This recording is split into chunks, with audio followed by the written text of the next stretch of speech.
bagaimana cara mengembangkan SDM secara tepat di tempat kerja, di dalam organisasi, atau di dalam perusahaan kita, sehingga SDM yang ada benar-benar menjadi daya dorong yang kuat, daya ungkit yang luar biasa untuk memajukan organisasi sekaligus meningkatkan produktivitas kinerja di dalam organisasi.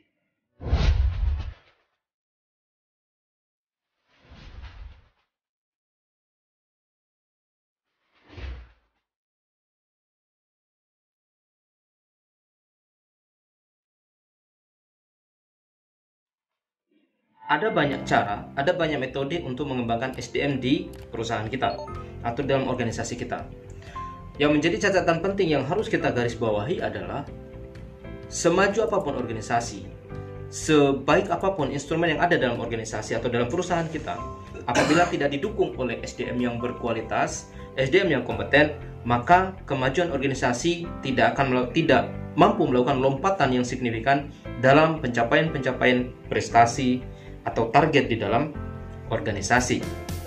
Nah, rekan-rekan sekalian, pertanyaannya adalah bagaimana cara mengembangkan SDM secara tepat di tempat kerja, di dalam organisasi, atau di dalam perusahaan kita, sehingga SDM yang ada benar-benar menjadi daya dorong yang kuat, daya ungkit yang luar biasa untuk memajukan organisasi sekaligus meningkatkan produktivitas kinerja di dalam organisasi.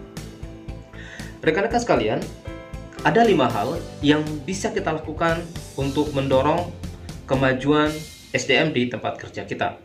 Apa saja 5 hal itu? Yang pertama, fokus pada kelebihan tim atau SDM kita. Kita sadar betul bahwa yang namanya manusia selalu pasti punya ada kelemahan dan ada kelebihannya. Nah, yang bisa kita lakukan bukan fokus pada kelemahannya atau berusaha memperbaiki kelemahannya. Meskipun itu tetap juga harus dilakukan ya. Tapi hal pertama yang harus kita lakukan adalah fokus pada kelebihannya. Kita cari tahu, kita cari cara bagaimana setiap SDM di dalam tim kita mampu mengeluarkan kemampuan terbaik di dalam dirinya untuk menyelesaikan dan mengerjakan tugas-tugas di dalam area wewenang dan tanggung jawabnya.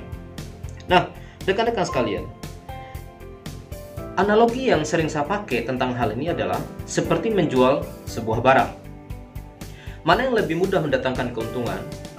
Pertama, berusaha menjual sekuat mungkin, berusaha menjual barang yang tidak laku, atau memaksimalkan penjualan pada produk-produk yang memang sudah laris atau sudah laku.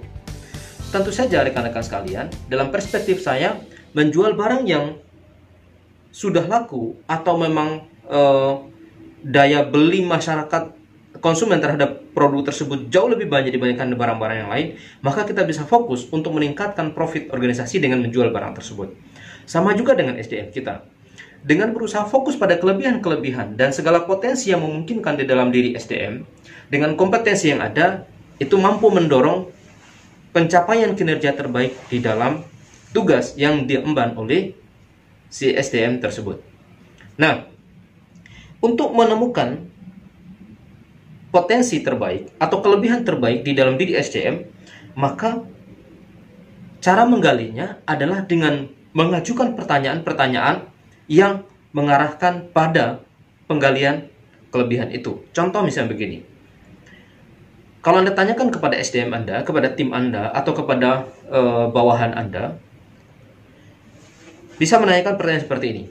Kemampuan apa lagi yang Anda miliki yang bisa mensupport pekerjaan ini menjadi jauh lebih cepat, lebih baik, dan hasilnya lebih berkualitas?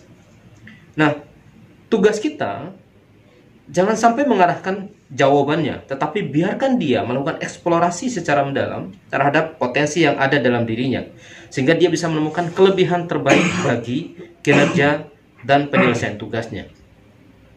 Nah, pertanyaan lain yang bisa kita gali adalah, atau kita ajukan kepada dia adalah, kira-kira hal apa terbaik di dalam diri kamu yang bisa mensupport penyelesaian pekerjaan ini menjadi jauh lebih cepat atau jauh lebih baik? Nah, biarkan ia untuk menuliskan jawabannya atau menjelaskan kepada Anda kelebihan-kelebihan yang mungkin selama ini belum tergali oleh kita dalam pengembangan SDM-nya. Nah, apabila hal ini bisa kita lakukan, saya yakin berdasarkan pengalaman profesional saya sebagai seorang konsultan dan trainer SDM, maka kita bisa menggali, membiarkan dia menemukan jawaban-jawabannya. Nah, tugas kita selanjutnya adalah melakukan audit atau melakukan evaluasi terhadap jawaban-jawaban yang telah dia berikan. Sampai kemudian kita bisa merumuskan kelebihan dari yang satu, dari level 1 sampai level 5 yang sangat potensial untuk penyelesaian tugas dia yang terbaik. Jadi ingat, yang pertama adalah fokus pada kelebihannya, bukan kelemahannya. Meskipun kelemahan itu tetap harus kita kendalikan. Yang kedua adalah kembangkan kompetensi utamanya. Nah, rekan-rekan sekalian, setiap SDM pasti memiliki kompetensi yang spesifik dalam menyelesaikan tugas pekerjaan dia. Nah, dan setiap pekerjaan tertentu membutuhkan kompetensi tertentu. Ini maksud saya.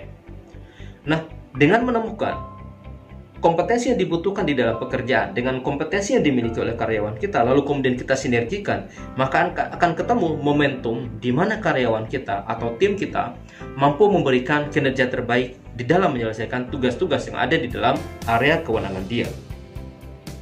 Nah, lalu apa yang bisa kita gali dari kondisi ini, mengembangkan kompetensi ini? Contohnya begini, Anda bisa mengajukan pertanyaan, jika diberi kesempatan untuk memulai lagi dari awal, pekerjaan apa atau bagian apa yang akan kamu lakukan? Nah, identifikasi terhadap kompetensi ini, rekan-rekan sekalian, akan memudahkan kita untuk menemukan minimal kompetensi level 1, yaitu kompetensi yang sifatnya test skill atau keterampilan-keterampilan untuk menyelesaikan tugas-tugas spesifik di dalam pekerjaan ia.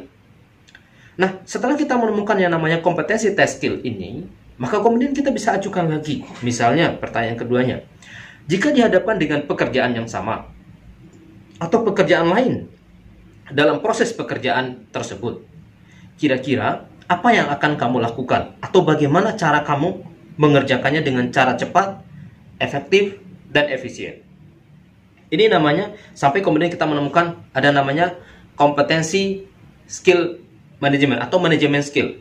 Artinya apa? Di mana individu mampu melakukan organisasi atas sekian banyak skill yang harus dia miliki atau yang harus dia kerjakan di dalam menyelesaikan tugas-tugas tertentu. Nah, rekan-rekan sekalian, untuk dimensi kompetensi yang lain, aspek-aspek kompetensi yang lain, nanti saya akan buatkan video tersendiri untuk menjelaskan hierarki kompetensi di dalam diri individu yang membuat dia mampu bekerja secara maksimal dalam menyelesaikan tugas-tugas dalam pekerjaan dia. Baik, yang selanjutnya adalah yang ketiga, beri kesempatan kepada mereka untuk melakukan inovasi di dalam rutinitas pekerjaannya.